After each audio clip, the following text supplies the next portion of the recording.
Before Satan, there was Lucifer, the angel of light, the first rebel. His story was once told, then silenced, erased by the very church that feared his name. Why? Because his fall revealed truths too dangerous for their salvation to survive. But what if everything taught about the devil is a lie? Before darkness had a name, before evil wore a crown, there was only light. At its heart stood a being so breathtakingly beautiful that heaven itself trembled at his presence. Yet this angel's story has been buried beneath centuries of deliberate lies and calculated deception. This is the forbidden story of Lucifer, the angel they tried to erase.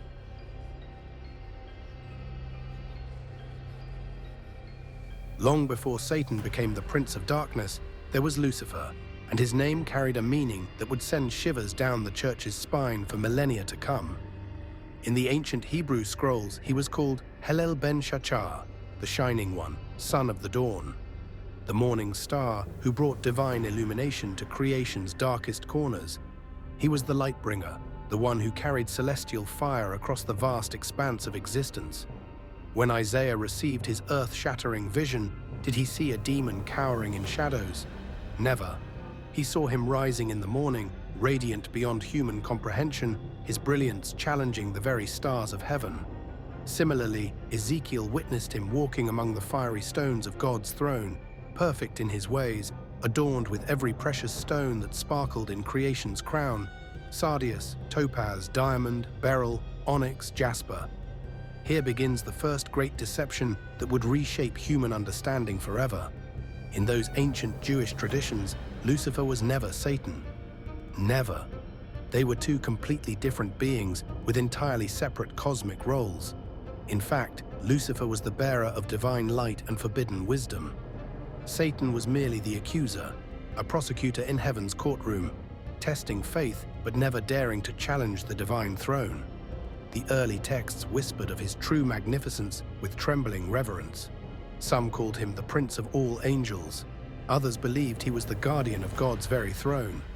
Additionally, still others knew him as the celestial king who ruled over the morning light itself. His beauty was beyond mortal comprehension, his wisdom second only to the Creator. His closeness to the divine source, a truth that would later become dangerously forbidden knowledge. Later rabbinical traditions even hinted that Lucifer's radiance was so overwhelming that other angels shielded their faces in his presence. To them, he was not a rival, but a living embodiment of God's artistry, the perfection of creation itself. His music was said to resound like thousands of instruments, harmonizing the cosmos in praise. If such a being could fall, what did that mean for the very structure of heaven itself? Then came the Latin Vulgate, and with it, Jerome's translation that would change everything forever. When he rendered Helel ben Shachar into the Latin Lucifer, did he realize he was planting the seed for history's greatest theological cover-up? The Shining One had been given a name that the Church would later twist beyond recognition. By the Middle Ages, Lucifer was spoken with fear rather than reverence. What began as a poetic name for the morning star had been weaponized into a symbol of damnation. A single mistranslation had rewritten the fate of one of heaven's most radiant beings, ensuring that every future generation would see light itself as darkness.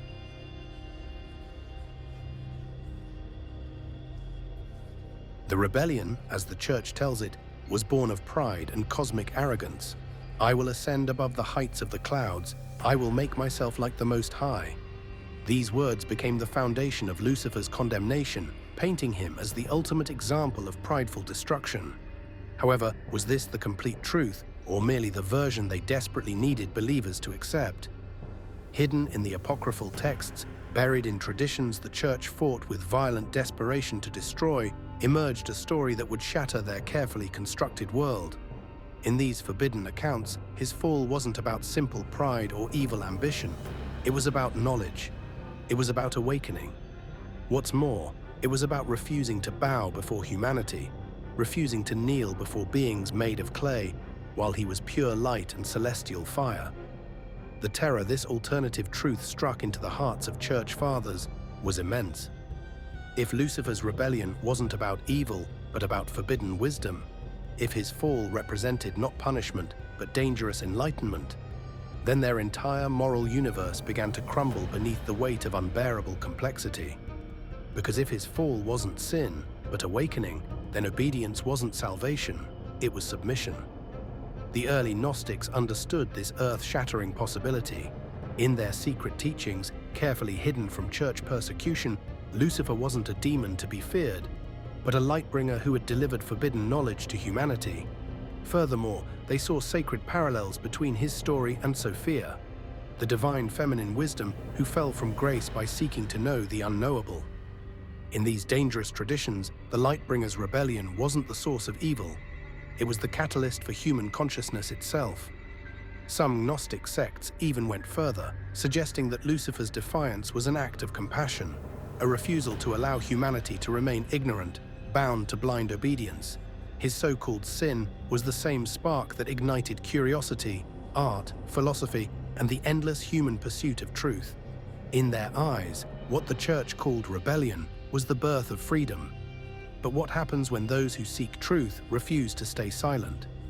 This interpretation sent shockwaves through the developing church hierarchy. Their power depended entirely on a simple binary: good versus evil, God versus Satan, obedience versus rebellion. Nevertheless, if Lucifer represented dangerous enlightenment rather than pure evil, if his fall was awakening rather than damnation, then their carefully constructed system of control dissolved into troubling questions they couldn't answer. Augustine and the Church Fathers saw the threat immediately. Consequently, they worked with desperate urgency to cement the equation that would serve their purposes forever. Lucifer equals Satan equals devil. The Lightbringer had to become the Prince of Darkness, or their entire empire of spiritual authority would collapse into dust. In truth, the battle wasn't cosmic, it was political. By ensuring Lucifer was seen as evil incarnate, the Church positioned itself as the only safe mediator between humanity and God. Any search for enlightenment outside their control could then be condemned as Luciferian, a label that survives even today. And if this forbidden knowledge intrigues you, subscribe and turn on notifications, as there's so much more they don't want you to know.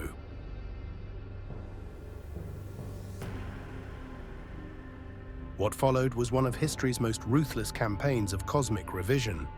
The Church didn't simply condemn alternative interpretations of Lucifer's story, they systematically erased them from existence, rewriting the very fabric of spiritual history to serve their vision of absolute control. The transformation was methodical and merciless. Lucifer, the morning star, became Satan, the eternal adversary. Satan became the devil, the embodiment of pure evil.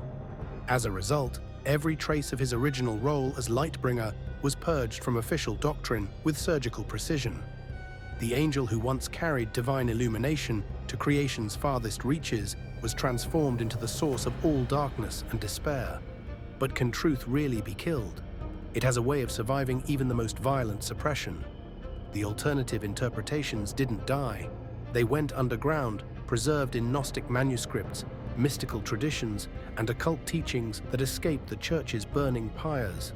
Like underground rivers, these hidden streams carried the older story forward, flowing through centuries of persecution and emerging in unexpected places. The Renaissance marked a dangerous turning point for Church authority. Thinkers and artists began to reclaim Lucifer's story, seeing in him not just a villain, but a tragic figure of cosmic proportions. John Milton's Paradise Lost portrayed him as a complex character whose rebellion, while destructive, contained elements of noble defiance against tyranny.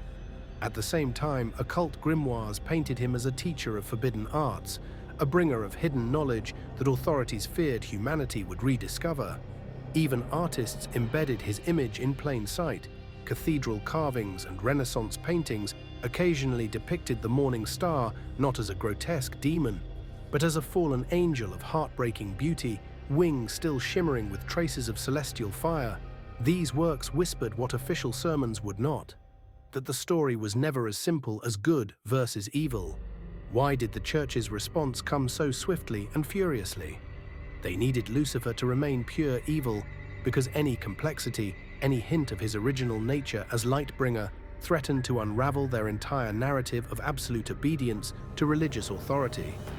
If rebellion could be noble, If seeking knowledge could be divine, if questioning hierarchy could lead to enlightenment, then their power structure stood on foundations of shifting sand.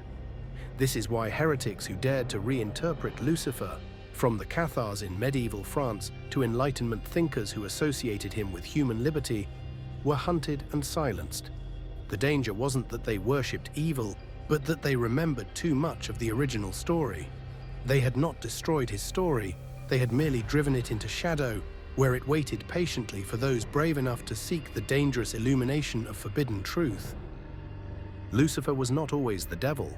He was the light bringer, the morning star, the rebel who fell not for sin, but for refusing to kneel before what he saw as cosmic injustice. The church erased his story because it was too dangerous to survive, because it revealed that sometimes rebellion is awakening, that sometimes disobedience is the path to wisdom, that sometimes the greatest crime is not seeking power, but seeking truth. They buried his name beneath layers of demonization, transformed his divine light into eternal darkness, and rewrote his cosmic rebellion as simple evil. Yet, despite their efforts, some truths refuse to stay hidden forever. The morning star that bears his name continues to rise each dawn, and the light of truth cannot be permanently extinguished. But here's the question that should terrify every institution of power. What other stories have they rewritten to maintain control? What other truths lie buried beneath centuries of careful deception? Drop your theories in the comments below, and please subscribe to Ancient Underworld and hit that notification bell. Until next time, keep questioning what they don't want you to know.